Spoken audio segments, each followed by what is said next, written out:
대략 우리나라 여성분들의 폐경 연령이 만 49세예요. 폐경이 중요한 이유는 우리나라 여성분들 평균 이제 기대 수명 연령이 작년 통계로 90세를 넘었어요. 폐경되고 앞으로 살아야 될 날짜가 40년인 거예요.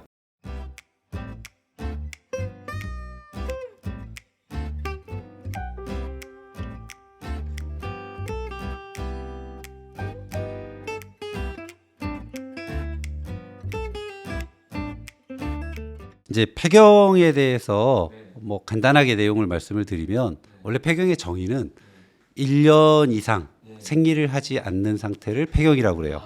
그러니까 1년 이상 생리가 없으면 이분은 이제 폐경이 됐다라고 우리가 의학적으로는 얘기를 하는 거고요. 대략 우리나라 여성분들의 폐경 연령이 49세, 만 49세예요. 그러니까 50세를 평균 폐경 연령으로 봐요. 폐경이 중요한 이유는 우리나라 여성분들 평균 이제 기대 수명 연령이 작년 통계로 90세를 넘었어요. 폐경되고 앞으로 살아야 될 날짜가 40년인 거예요. 그러니까 내가 생리를 하는 날과 앞으로 생리를 하지 않는 날, 그러니까 초경을 시작한 이후가 이제 역전됐어요. 그래서 생리를 하지 않고 내가 남은 생을 살아야 될 날짜가 더 길어진 거죠. 폐경 이후의 삶이 이제 그래서 중요해진 거고, 폐경이 되게 되면 이제 나타나는 증상이 크게 이제 신체 증상하고 정신 증상이 있어요. 신체 증상은 이제 대부분 많은 분들이 이제 잘 이제 능히 아시는 것. 얼굴이 화끈화끈거려요. 저기 맞아요. 예, 얼굴 화끈화끈하고 갑자기 훅 달아오르고, 그다음에 밤이 되면 이유 없이 막 식은땀이 쫙 흘러요. 쫙 식은땀이 흐르고. 꼭 도둑질한 것 같다고 그래요. 본인이 표현을 하시는데 가슴이 두근두근 막 이렇게 뛰어요.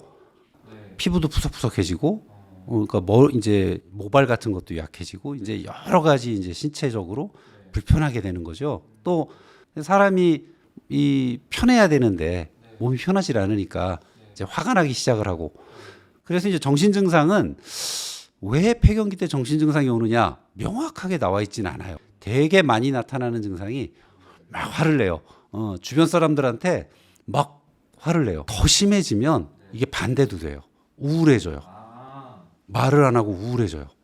그러니까 자기의 지금 증상이 힘든 거에 대해서 어느 순간인가부터 이제 우울해지기 시작하는 거예요. 내 몸이 막 아프고 막 힘들고 주변 사람들하고 자꾸 충돌이 생기니까 우울해지기 시작하는 거예요. 기분이 이제 다운되고 막 말 안 하려고 하고 어느 날 입을 딱 닫아버리기도 하고 그래요. 이제 힘들어지는데 이게 도대체 왜 생기느냐? 그게 뭐냐면 여성 호르몬이 부족하기 때문이에요.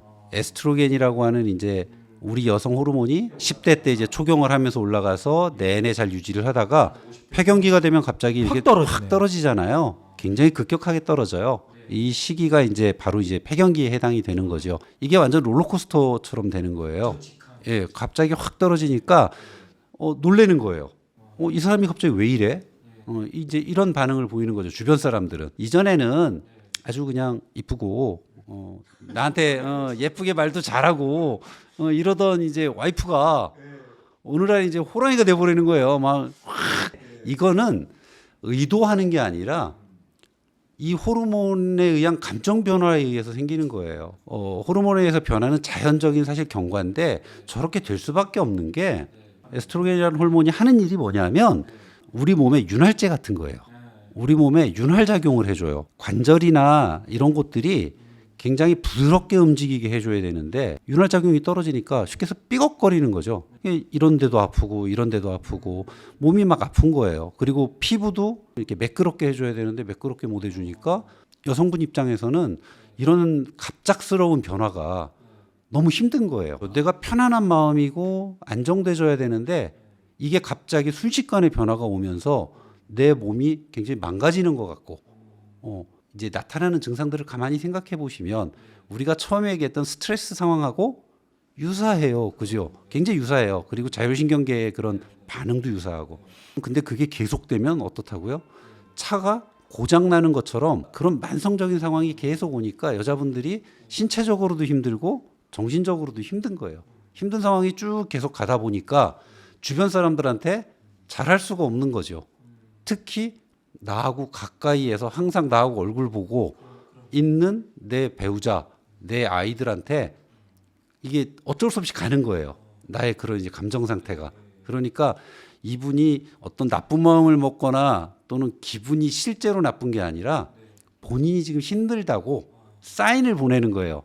내가 지금 아파라는 사인이 그런 식으로 표출이 되는 거죠. 근데 이게 어디가 딱 정말 병이 있는 게 아니니까 그분 입장에서는 화가 나면서도 내가 왜 이러지?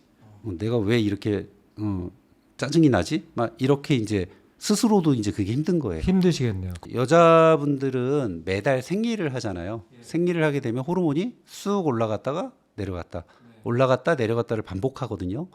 이거는 이제 매달 일어나는 일인데 짧게 넘어가잖아요. 우리가 그러니까 뭐 생리 때쯤 되면 좀 기분도 나쁘고 뭐 이러면서 이제 넘어가잖아요.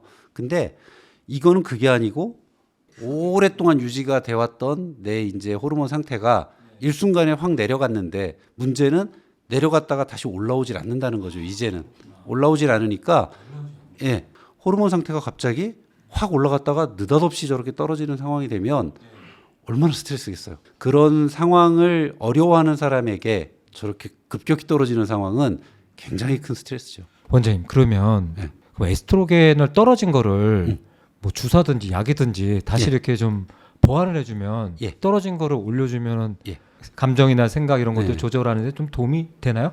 많이 돼요. 많이 되나요? 예, 많이 됩니다. 그래서 사실은 이제 치료를 하러 이제 병원에 오셔서 이제 치료를 받으시기 시작하면 경과는 한 10분 중에 9분 정도는 굉장히 좋아지셨다고 말씀을 많이 하시고 실제로 그래서 이게 너무 좋으니까 내가 편하고 정신적으로나 또는 신체적으로 많이 편해지시니까 약을 계속 드시려고 해요, 대부분. 그러니까 에스트로겐 호르몬을 만들어주는 약입니까? 에스트로겐을 밖에서 넣어주는 거죠. 밖에서 예, 외부에서 넣어주는 거죠. 우리 몸에서 자체적으로 만들지 못하니까. 예.